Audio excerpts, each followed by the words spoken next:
Welcome to another edition of the CSG Networking Podcast. Today's guest is Stuart Schiffman from Compound Wealth Advisors. Stuart works with individuals and families who seek guidance on building and ultimately transferring their estates to their heirs in charitable organizations. He's the founder and CEO of Compound Wealth Advisors for the past 7 years or so. Compound Wealth Advisors is an independent, fee-only registered investment advisor that offers retirement planning and wealth management to individuals and families. Welcome, Stuart. Thanks for being on our podcast. Tell us a little bit about yourself. Thanks for inviting me, Dave. I appreciate it. I could tell you a lot about myself, but for a quick snippet, I'll tell you that I am a financial advisor. And the funny thing is, I was walking by an individual this morning, in fact, and he said, "What do you do for a living?" And I said, "I'm a financial advisor." He goes, "Oh, you're a stockbroker." I said, "No, not a stockbroker. No, we do holistic financial planning." As for a quick snippet, yeah, I go back to, I got back into the Wall Street. I used to work on Wall Street back in the 80s. Wow. And that's when they called individuals like myself stockbrokers. This industry didn't exist back then. And it really just started probably in the 90s when we actually started asking the clients themselves to pay for the service. And then we sat on the same side of the table as them, and we're no longer directly had that conflict between working for a company's interest and still trying to solve a client's interest. So I'm a happily positioned with my clients now as a fee-only advisor. Now, correct me if I'm wrong, but would that be called a fiduciary? Absolutely, it's a strict fiduciary. And as this industry is always complicated, some people call themselves fee-based advisors, which is not a strict fiduciary, but it's only the fee-only advisors that are strict fiduciaries. So I'm a strict fiduciary, yes. Yeah, that's kind of an important distinction in that world, as I hmm understand it. And you recently just moved to my neck of the woods, I understand. Yes, I just came out here. We've been in San Diego now for a whopping, I think, 7 weeks, and it's very, very different. I moved out here from Connecticut. Loving it. My daughter is going to be attending UCSD, and didn't want her to have all the fun, so we decided to go with her. Well, welcome for those of you out there. We are in Southern California, San Diego in particular, and we got through the hurricane, which really was nothing. And No. it's beautiful, back to beautiful Southern California weather today. Don't be jealous and don't hate. Um, so why don't you talk a little bit about your challenges and the opportunities in the industry you've seen develop over the past few years? Yeah, a few years and last couple of decades. Fascinating changes that have been going on. The technology in particular has changed so much that it's creating this ability for individuals like myself to go out on their own without having to be part of a much larger organization. So, because the sophistication of the software is such that it, we can create plans for people very quickly and make the rest of our lives much more efficient. So, my tech stack, as they call it, is probably about 8 or so applications deep.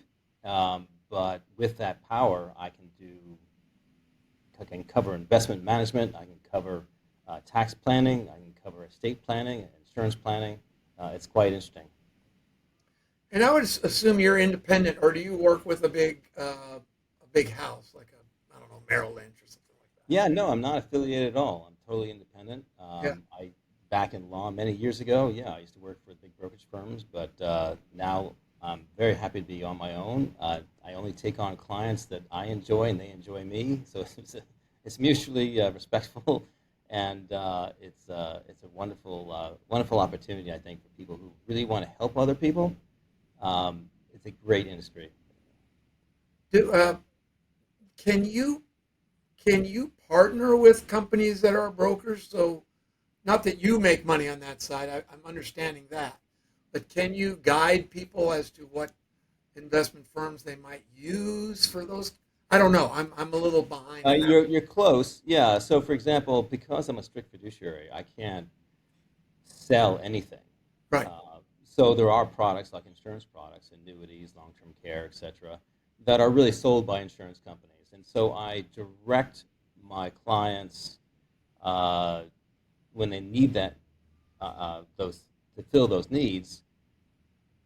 I will work with them to filter those products and services, and then together we'll decide which one is best for them.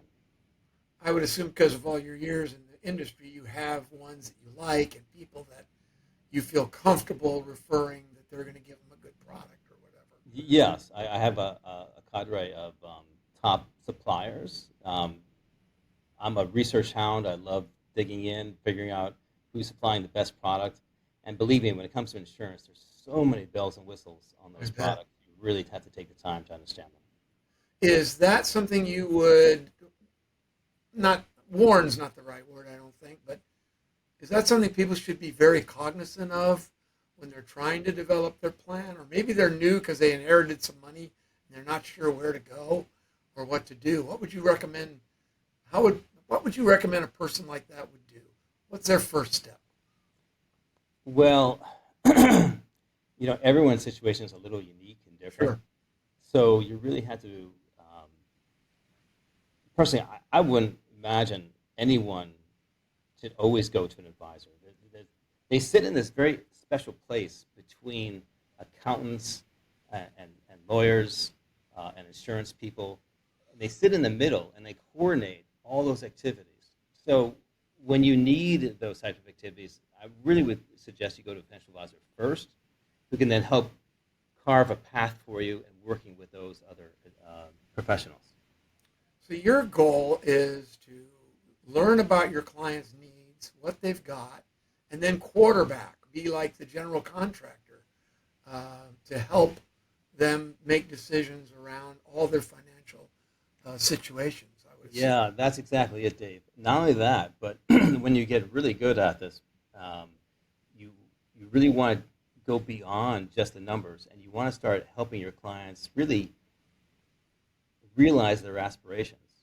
Mm. I've worked with a lot of clients who spent years and years saving money. Now they're retiring, and they're still in the mode of still saving, saving, saving, when they should be actually spending, spending, spending.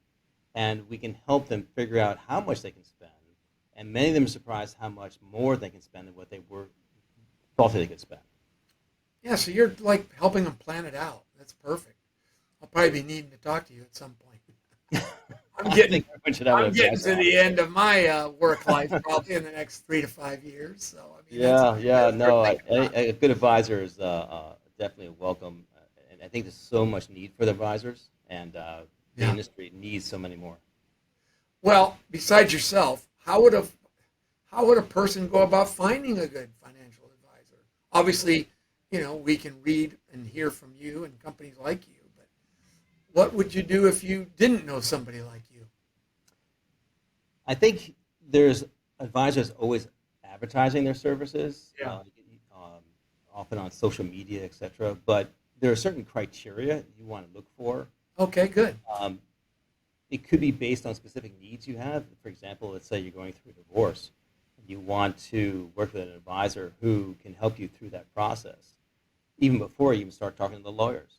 Um, there are, if you just Google that, you'll find fiduciary advisors who specifically work in that niche around divorce. Oh, cool. Great idea. Okay, because we're kind of a technology company, and you talked a little bit about your technology stack.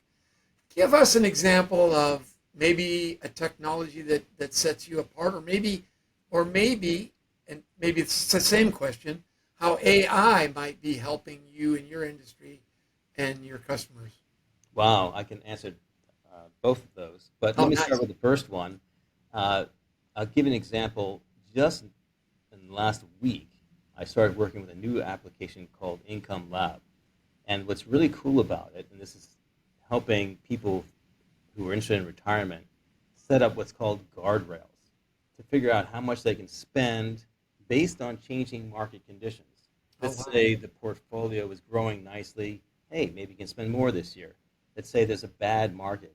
Ooh, I better cut back on my spending. But the application allows you and creates this testing pattern so you can figure out how much you can safely spend every year, and it's dynamic. So you look at it again each year. Wow. Yeah, so it's a great program, and I just started working with that one last week.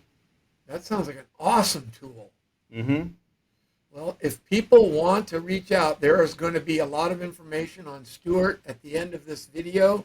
You'll have his website and ways to reach him. You can reach out to Stuart and ask him the questions and see if he might be a good match or if he can guide you. Stuart, thanks a lot for being on the show. I really appreciate your inputs. Thanks for being here. Thank you, David. Appreciate it.